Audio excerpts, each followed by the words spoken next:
సూర్య భగవానుడు.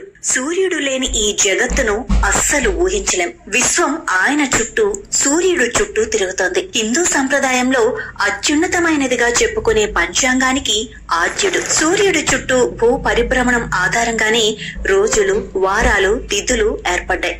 అందుకే సూర్య భగవాను ప్రత్యక్ష దైవంగా కొలుస్తూ ఉంటాం. సమస్త జగత్తులో చీకట్లను తొలగించి వెలుగును ప్రసాదిస్తాడు సూర్యుడు. అజ్ఞానాంధకారాన్ని పారద్రోలే జ్ఞాన పూర్ణుడిగా పూజిస్తూ ఉంటాం. సూర్యుడిని పూజించడానికి ఓ రోజు ఉంది, అదే రథసప్తమి. హిందూ పంచాంగం ప్రకారం ప్రతి సంవత్సరం మాఘమాసంలోని శుక్లపక్షం 7వ రోజును రథసప్తమిగా జరుపుకోవటం ఆనవాయితీగా వస్తోంది. ఈ పండుగను అచల సప్తమి, సూర్య జయంతిగా పిలుస్తారు. పురాణాల ప్రకారం సూర్య భగవానుడు మాఘ శుక్లపక్షమి రోజునే జన్మించాడు. ఇదే రోజున సప్తాస్వరుడై భక్తి కోటికి దర్శనమిచ్చాడు. ఎంతో విశిష్టత కలిగిన ఈ పవిత్రమైన రోజున సూర్య భగవాను భక్తి శ్రద్ధలతో పూజించటం వల్ల ఎలాంటి అనారోగ్య ఛాయలు దరిచేరవని భక్తులు విశ్వసిస్తారు. ఈ రోజున నదీ స్నానానికి ప్రాధాన్యత ఇవ్వాల్సి ఉంటుంది. నదిలో స్నానం చేసి సూర్యునికి అర్ఘ్యాన్ని సమర్పించాలి. సూర్య మంత్రాలను జపించాలి. ఆదిత్య హృదయాన్ని పఠించాలి.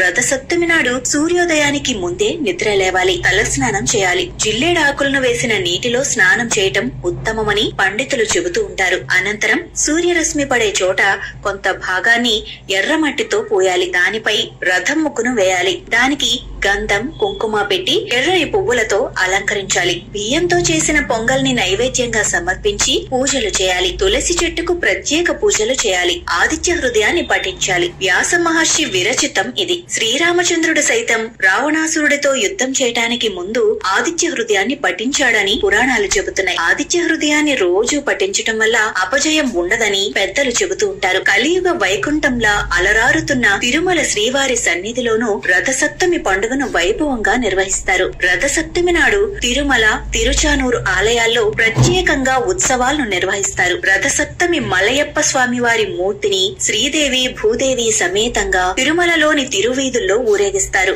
వాహనాలపై వెంకటేశ్వరుని మందిరాన్ని ప్రదక్షిణ చేయిస్తారు. ఈ కారణంగా తిరుమలలో రథసప్తమి రోజు చిన్న బ్రహ్మోత్సవంగా పరిగణించబడుతుంది. తెల్లవారుజామున సూర్యప్రభ వాహనంపై అర్చకులు స్వామివారిని ఊరేగిస్తారు. అనంతరం చిన్న శేష వాహనం, ఆ తర్వాత గరుడ వాహన సేవ ఉంటాయి.